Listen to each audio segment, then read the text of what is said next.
Video for assignment 61, math lesson 8.10, using unit fractions to find the whole. In your math message, you were asked to complete the two problems at the top of page 280. Okay, look at your answers that you have right now. Okay, the first question was, if 12 counters are 1/5 of a set, how many counters are in the set?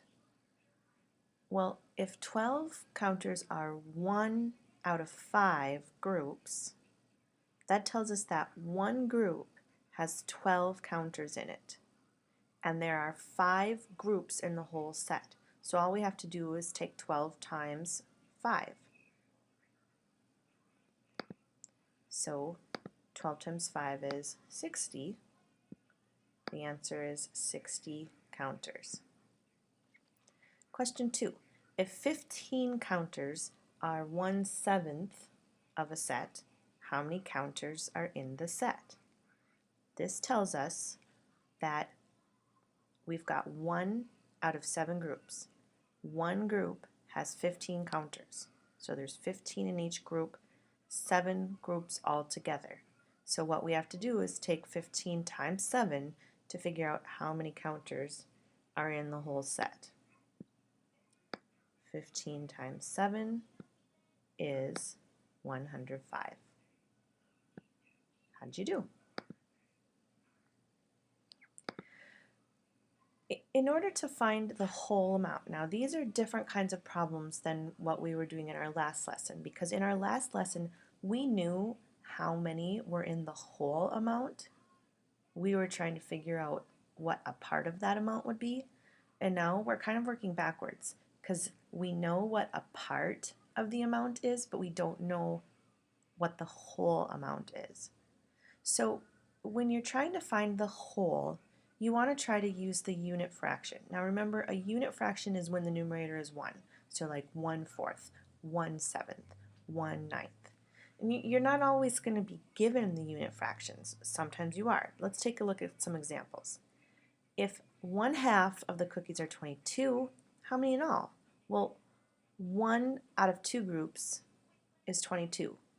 So 2 out of 2 groups would be 44. So 44 in all. Now that's easy when we're given the unit fraction because our numerator is 1. But like here in our second example, we don't have the unit fraction.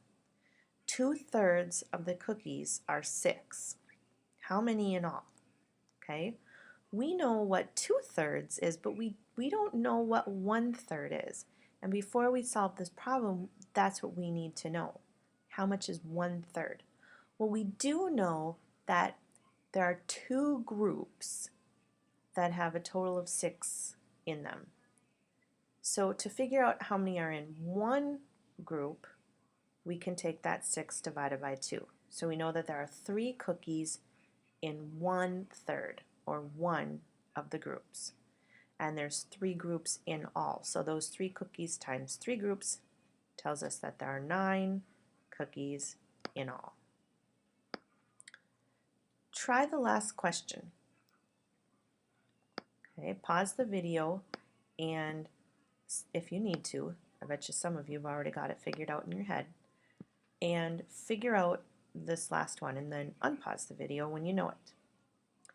Okay, 3/4 of the cookies are 15. How many in all? All right, we don't know the unit fraction. We know 3/4, so there are 3 groups that have a total of 15 cookies. So how many in one group? 15 divided by 3 tells us that there are 5 cookies in one group, 1 out of 4 groups. There are 4 groups in all, so 5 times 4. Hopefully you got the answer, 20.